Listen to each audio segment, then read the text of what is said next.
China is an ancient nation with more than 5,000 years of history and currently has 42 elements inscribed on UNESCO's representative list of intangible cultural heritage of humanity. I would like to take you on a journey through some of the Beijing special places and introduce to you a few of the intangible cultural experiences that the city has to offer.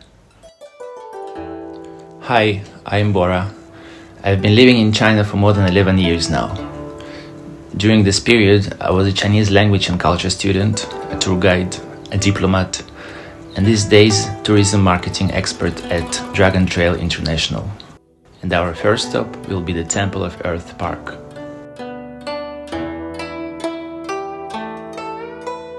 We are now at the park of the Temple of Earth. Temple of Earth was built in the 16th century in the Ming Dynasty. Park culture, it's very unique to China.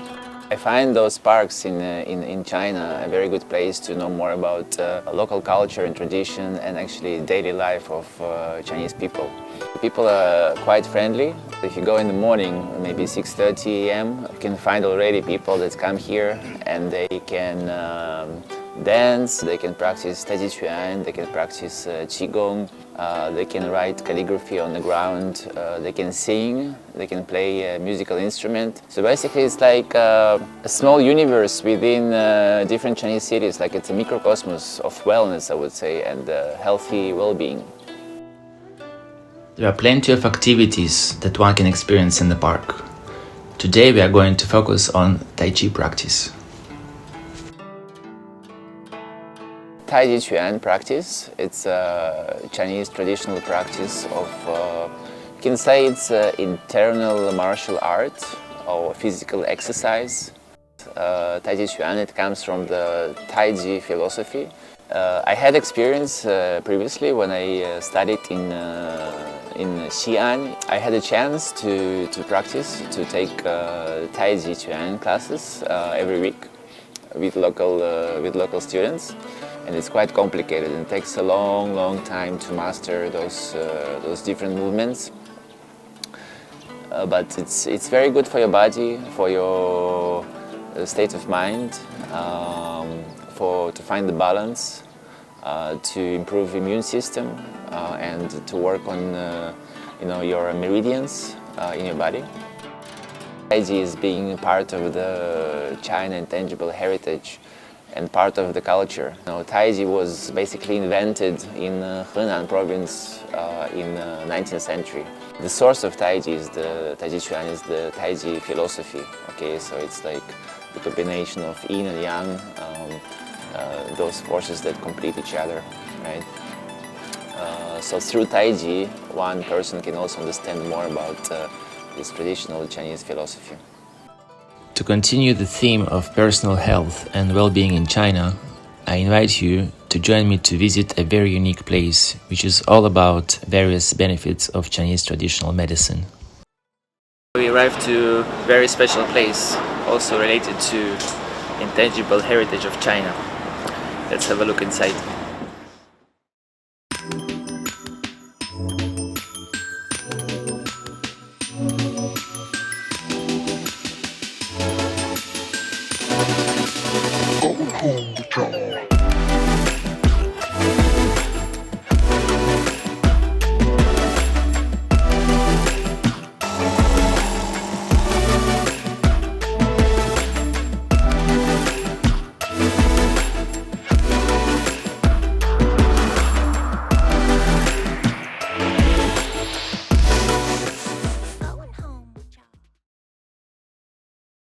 The feeling of this, I can say it's a concept store basically.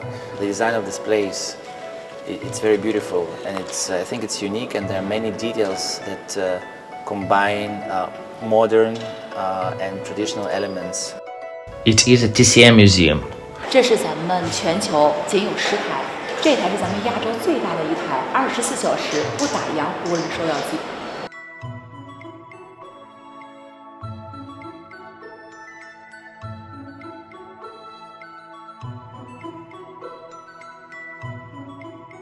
您看到的这个是我们亚洲最大的调剂台，它可以容纳1000多种的草本叶片，也就是中草药。闻到一个不同的味道，浓浓的中草药的味道。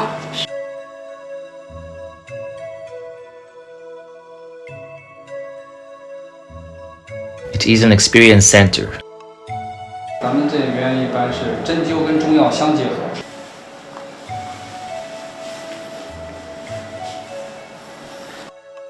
It is a place where you can enjoy food and drinks.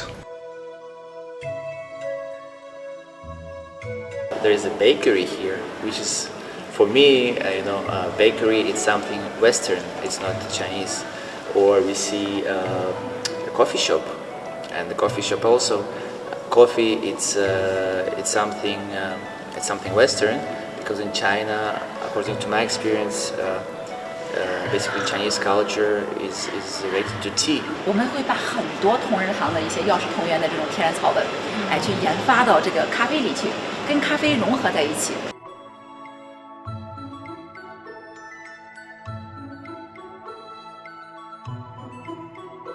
And that's, in my opinion, it's quite unique and fascinating because I've been in China altogether more than 11 years, but it's the first time I see something like this, a combination of Eastern and Western cultures mixed together.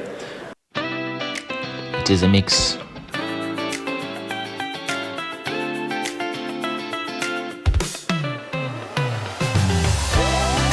Mix of East and West.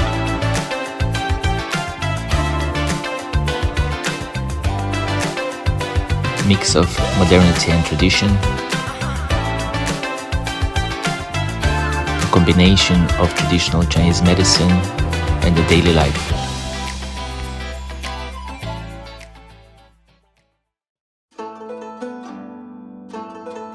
Intangible heritage is part of people's daily lives. Some of the traditional skills and techniques are passed from generation to generation. Our next stop is Beijing historical alleyways, known as the hudongs. Let's discover this hidden gem. Hudong for me, it's a very special place in Beijing in general. I currently also live in the hudong in the city center. I like a few things about hudongs. First of all, you can actually experience, I would say, traditional way of life of local people. It's quiet, so you can hear the birds. Usually there is not much traffic, they're either very narrow or just wide enough for one car to pass. It's a beautiful way to experience Beijing inside the second ring road. You can see also many elements in the hudongs, right? Because hudongs were actually built in the Yuan dynasty. And also looking at how people live, it's also very authentic, which is, I think, for many visitors from other countries, when they come to Beijing and to China, they want to see not only the modern China, but also authentic and traditional China. And I think through the hudongs, it's one of the ways to experience this.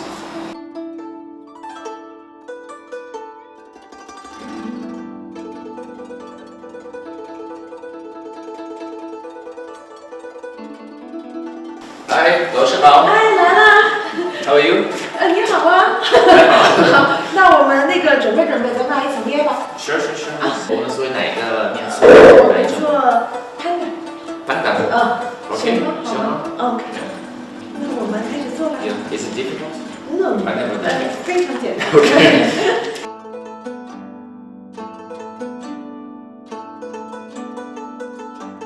It looks so basic and simple, but actually there's so many details in the process of creation, right? You have to be really careful and mindful to every small piece you do from the beginning until the end.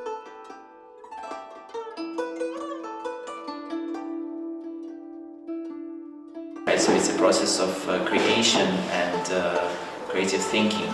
That this material is actually also part of something that evolved in China through many years of history. 历史记载最早的就是1600年的历史，在新疆的吐鲁番出土了这个面的人俑，还有面珠，应该就是最早的面塑的有所查询的这个历史记录。在我们北京庙会这边呢，其实就是民间的工艺品，然后大家在庙会上就可以去购买到的。其实非遗的面塑它也是中国人共同的一个记忆。After chatting with Miss Peng, our sculpture master, and my personal hands-on experience, I realized how challenging it is, and that there are many skills required in order to be successful. 现在是做的越来越精致，包括你刚才看到牙齿都一颗一颗做出来了，做到这么精致是希望能够把我们民间工艺的水平能够提高，能够代表我们中国的文化，还有我们中国精致的这种手工艺。It's actually not only something that part of the intangible heritage of China, but it's also something that kids can do as a game. Those sculpture makes use of everyday common materials, making this craft close to people's daily lives, and a great way for visitors to experience traditional Chinese culture. After folk art and craft experience, I'm on my way to Jingtai, the famous enamel factory at the central part of Beijing, a place that revives an ancient art that once was endorsed and appreciated by Chinese emperors. Let's see how it has been produced these days by local craftsmen. 好，保罗先生，你好，你好，来，请坐，非常欢迎您到我们这儿来体验我们的景泰蓝的这种工艺。The history of Chinese cloisonné begins with Yuan Dynasty. It is believed that back then, a cloisonné technique was brought to China by merchants from the Middle East. 元朝的时期，景泰蓝传入到我们这儿来，但是它没有掐丝，掐丝是我们的发明。到了明朝，这景泰蓝呢是一个发展期，发展成熟期，只有充足的这种财富，才能制造出金银铜，拿金银铜来做这景泰蓝。We are going now to check out the enamel museum that's located here. The museum exhibits some of the finest objects that were created by local craftsmen and customized for official events and occasions.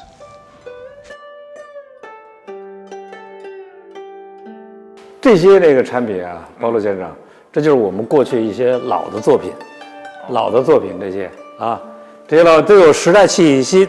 这是一些仿旧产品，这是这次冬奥会我们做的，给冬奥会做的纪念品。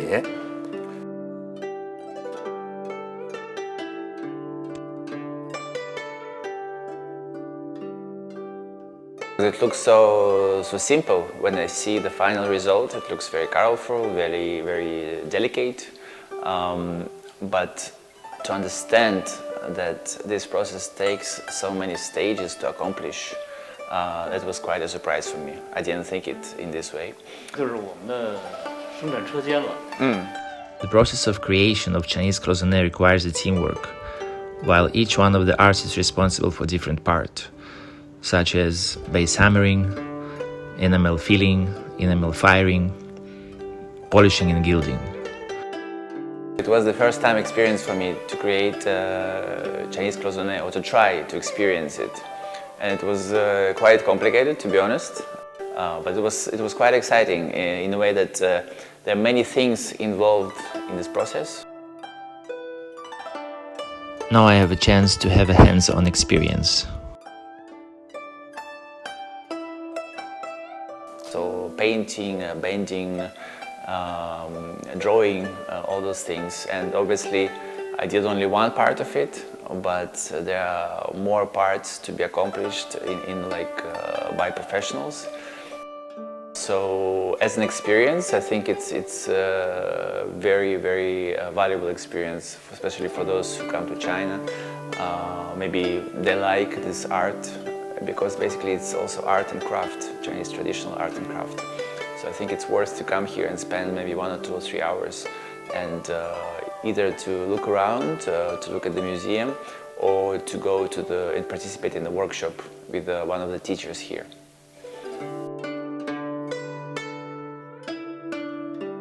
Tai Chi, TCM, Dao sculpture and Chinese cloisonné, all of them are just a glimpse into abundant Chinese intangible cultural heritage. I invite you all to experience it by yourself on your next trip to China.